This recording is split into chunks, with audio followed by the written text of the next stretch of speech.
Hello and welcome to Eluminate. I'm Erica Parrott, and before we begin, I want to take a moment to say thank you. Thank you for always supporting my channels and platforms. I know, it's been a while since we were together here on YouTube, but no, I have missed spending time here and sharing with you all. But before we dive into today's Eluminate topic, I do want to take a moment to remind you that feelings are not always based on facts. Yep. Feelings reflect your own internal perception of the world and are often based on past experiences which may or may not be related to the current situation. It's important to remember that while feelings are very important and valid, they should not be the only factor influencing our decisions. I said that because, well, today's topic holds a lot of feelings for many. But see, those feelings often block us from seeing all that is true. See, we all have personal feelings on how the systems of healthcare and pharmaceuticals should be ran. Yet each time you try to look at these systems with those feelings driving that train, it will continue to bring you back to a place of unease. Why? When you try to make something true based on how you feel, well, then you aren't living in a state of acceptance. See, true peace comes when one can accept what is true, whether they like that truth or not. And today, we're going to open up the truth about pharmaceuticals. My hope is that after you finish watching this, not only does it spark more of a research vibe within you, but hopefully it allows you to disengage your emotions and allow your truest inner knowings to come forth. If you haven't done so already, please like, subscribe, and get ready to unbind yourself in the most freeing of ways.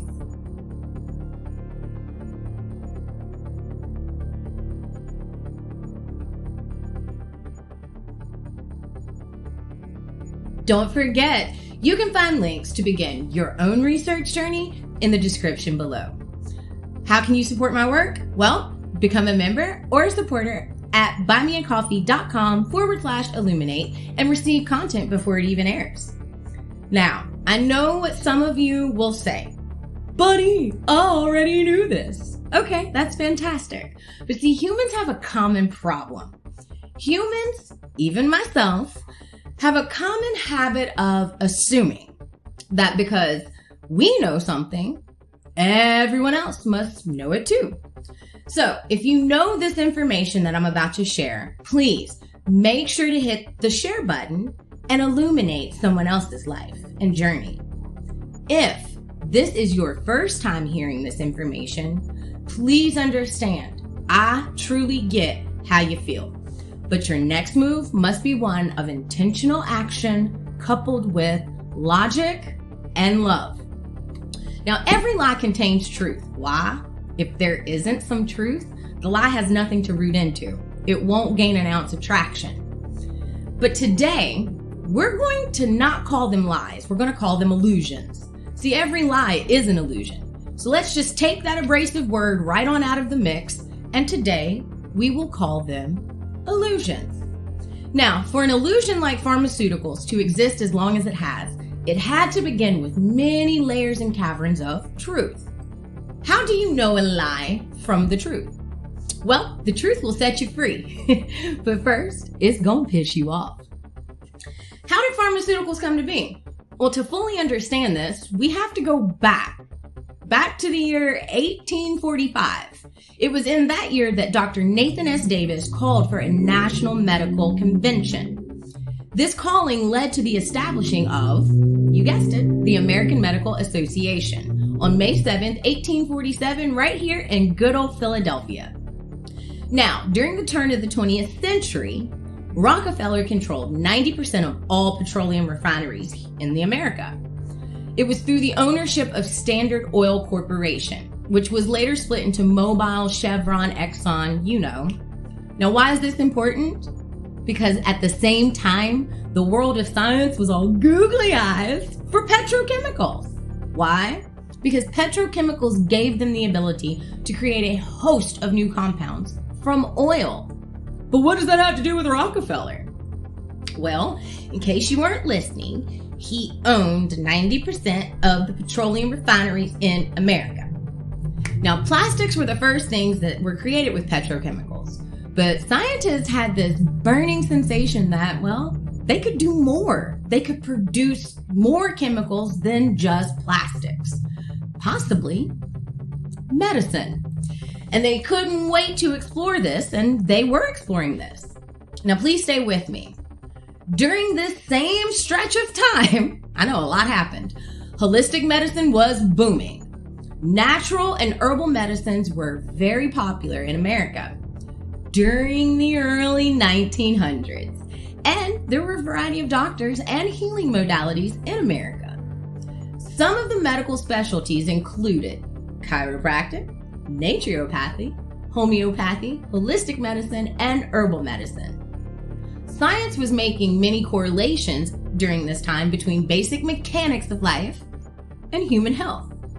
The research science was conducting led to groundbreaking discoveries of vitamins that we as humans needed for our bodies. For example, vitamin C for scurvy. Now, this gave science a huge leap forward at being able to cure conditions caused by vitamin deficiencies, simply with vitamins. This also allowed science to be, involved in researching and recreating synthetic versions of these vitamins in a laboratory. If you've known me for any length of time, then you've heard me say this. There is nothing on this earth that a company creates that they didn't replicate from nature. I never said those words because someone told me I should say them. Yes, as a child, I grew up hearing my grandmothers who were herbalists who lived, ate, and breathed those words. Heck, one of them was a well-sought-after rootologist. But even though I heard those women say that, those words never became mine until I truly dove into nature and learned what it could do. And it is through my continued studies that it keeps my roots reaffirmed. Man replicates nature. Nature does not replicate man. I digressed, but I know you're still on the edge of your seat but what does Rockefeller have to do with American Medical Association? Well, with all of the new developments that were coming to light surrounding oil and what could be done with it, Rockefeller was watching. He owned 90%. Petrochemicals held the power to be patented and sold for high profits. Now, most people could tell you that Rockefeller was known for being an oil tycoon. But what many don't realize is that during the turn of the 20th century, Rockefeller swiftly positioned himself in pharmaceuticals. You might as well call him the father of pharmaceuticals. How did he do this? Well, he took his oil wealth and he purchased part of a German pharmaceutical company. That company was IG Farben. Why would he do that? Because natural and herbal medicines were very popular in America during the early 1900s. There was almost one half of the medical colleges at that time and doctors practicing holistic medicine. Would you look at that? They were using extensive knowledge from Europe and Native American traditions. Rockefeller knew there were high profits to be made, but he also knew that he had to have a hold of a huge corner of the market in order to make those profits. So purchasing IG Farben gave him all the leverage he needed to wage war on natural medicine and eliminate any stiff competition. Are you still with me? Cue Carnegie.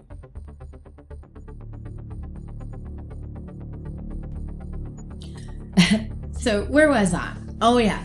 So John D. Rockefeller buys a large portion of IG Farben, aka Bayer.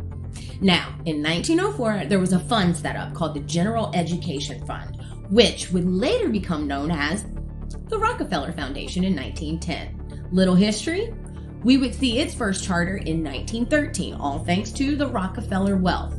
But before that, around 1907, John D. Rockefeller reaches out to his buddy, none other than Andrew Carnegie.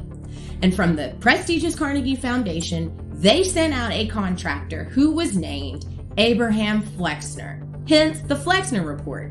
This man traveled around the country and reported on the status of medical schools and hospitals at the time. Now, who was Abraham Flexner? Well, he was just an educator. He wasn't a physician, and he most definitely was not a medical scientist. But it is ironic because he was the brother of Simon Flexner, who was employed by none other than the Rockefeller Institute for Medical Research. Later on, Abraham Flexner would become the first director of the Rockefeller Philanthropy Programs in medical education. Would you look at that? I amend what I said earlier. Rockefeller and Carnegie are the fathers of pharmaceuticals. I said what I said. Now, this Flexner report was just what the doctor had ordered for the dynamic duo who empowered him. Why? Because Flexner investigated the quality of medical education in all 161 medical schools that existed in 1910. Now, with the Rockefellers' billions, Flexner helped destroy the credibility and the funding sources for nearly all schools who were using non-drug-based medicine. This report was submitted to none other than Congress the same year, and that report concluded that there were too many doctors and medical schools in America, and that all the natural healing modalities that had existed for, hundreds of years up until that point were now somehow unscientific quackery. The report called for a standardization of medical education, whereby only the AMA would be allowed to grant medical school licensure in the U.S. Based on that same report, Congress acted upon all of Flexner's recommendations, and they swiftly started changing laws which related to medical practice. And incredibly, allopathic medicine became the standard modality, even though during that time, the main treatments they used in allopathic were bloodletting surgery, barbaric, very, and the injection of toxic heavy metals, lead, mercury, because this supposedly displaced disease. It didn't take long for the 161 medical schools to dwindle down to 81 by the year 1919, and medical graduates declined from 5,747 to 2,658. Once Congress handed the AMA, Rockefeller, and Carnegie all this power, they had worked really hard for it, and when they got it, Rockefeller and Carnegie began funding medical schools across America. But there was one condition: teach allopathic medicine or you won't be funded. This allowed them to dismantle the entire previous curriculum of these medical schools. They removed any mention of the healing power of herbs or any other type of natural treatments. Teachings on diet and other natural non-drug treatments were also completely removed. Just removed from all the medical programs. Doctors who practiced anything other than allopathic faced jailing. Some were even killed during this time, simply because they weren't feeding the machine. They were doing their job healing, but they weren't feeding the machine. And it didn't take long and schools were quickly homogenized. But why stop there? Now it was time to really turn the heat up, and they did this. How? By launching smear campaigns and spending exorbitant amounts of advertising funds to discredit any remedies or practices that were natural. So basically, if it didn't come from a lab, you couldn't use it. They spent time, money, energy to erase the credibility. And don't think that the Rockefeller-Carnegie duo stopped there. Nope, they were brazen enough to try to do this over the frickin' sea in China, but it didn't go so well. Didn't go as planned. You can thank them though for the China Medical Board, which was founded in 1914 by none other than Rockefeller Foundation, and it provided a $12 million grant to them at the time. The foundation's goal was to modernize medical education and to improve the practice of medicine in China. Only thing was, they started by building a hospital in Beijing, and it opened in 1919, but they weren't able to expand because, it's not that they didn't have enough money, the expenses just was mounting, and they didn't think it was going to be as expensive. But China was not America. They failed there because the practice of traditional Chinese medicine was stronger and preserved. So how much of what you've heard thus far is new to you? If this is your first time hearing this information, I'm quite sure that your head is swirling. But stick with me, because now we're at my favorite part of Eluminate. Did you know? The things I'm about to share, you can find the links to the full piece in the description. Please keep in mind that this was last updated 5 years ago, only 2 years before COVID-19, just to give you some perspective of time. Now, I know you all have heard me say, you are your greatest advocate. No one can ever know you better than you. And what I'm about to reveal to you next is why I have always been an advocate for understanding what your body needs. Learning to listen to your body and finding a physician who can be a teammate in your health plan. Because there is not any person on this earth or any amount of school in the world that can equip a doctor to fully diagnose, know, or truly understand all that is you. Especially a school that leaves out so much. What do I mean? Over time, we have learned that, well, nutrition is life. What you put in, you will get out in return. But did you know that of the 125 medical schools in the US, only 30 require their students to take a course in nutrition? That means the average amount of hours spent on nutrition education for the average US physician during 4 years of school is only 2.5 hours. So technically, physicians aren't even equipped to give you nutritional advice or implement any type of programs, even though most modern illnesses are lifestyle related. Did you know? A compilation of magazine advertising revealed that as far back as 1948, larger American drug companies spent a total sum of $1,104,224,374,000 for advertising. And of this sum, Rockefeller Morgan interest, which went to Rockefeller when Morgan died, controlled about 80%. Did you also know that in 1934-35, vitamin C was the first to be artificially synthesized in Switzerland?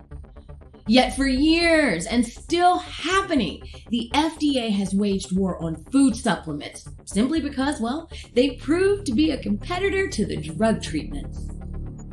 Companies have been raided, dismantled, yet when companies like Merck, Roche, and GlaxoSmithKline diversified into giant producers of vitamins, with massive sales campaigns, well, guess what?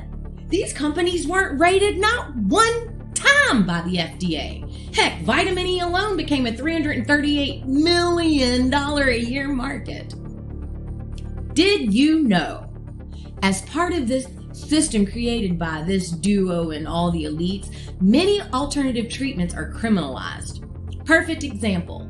By law, it is illegal to treat cancer with any modality except chemotherapy, surgery, or radiation.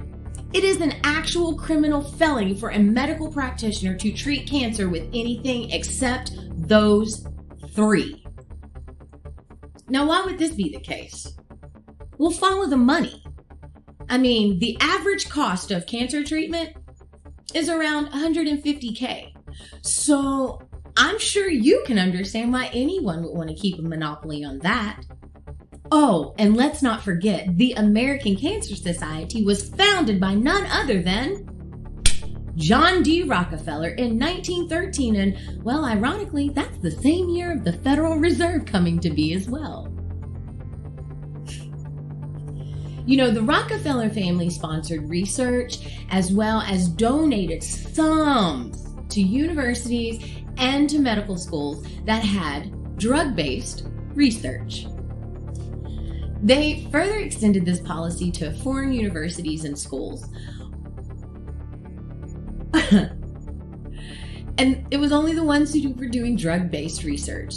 And they did this through their International Education Board.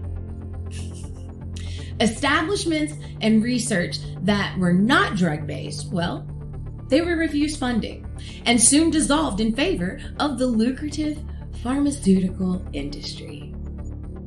In 1939, a drug trust alliance was formed by the Rockefeller Empire and the German chemical company IG Farben, Bayer.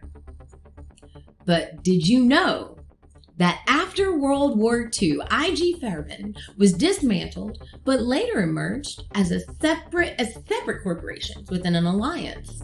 Well-known companies included, you ready?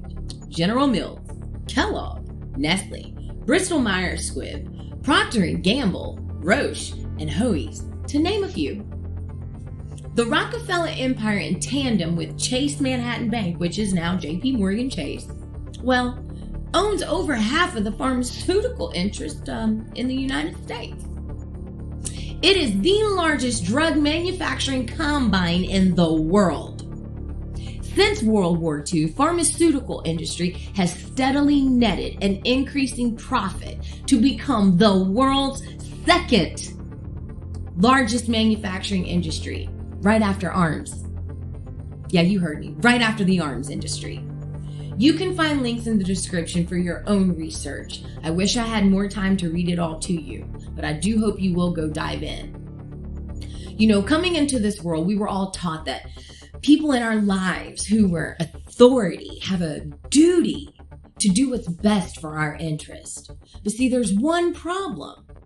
The government positioned itself to feel like a protector. But my friends, business isn't created with your protection in mind. It's created to turn a profit. And let's face it, government can't protect you. Heck, it's a child with many layers of authority above it. So, think of the government as the Wizard of Oz. It's only a curtain keeping you from the truth. But now that you've had a glimpse beyond the veil of deceit, what will your next move be? You hold the key to your ultimate and most freeing release. Thank you for tuning in, and until next time, much love, much light, and may your most authentic self come shining through.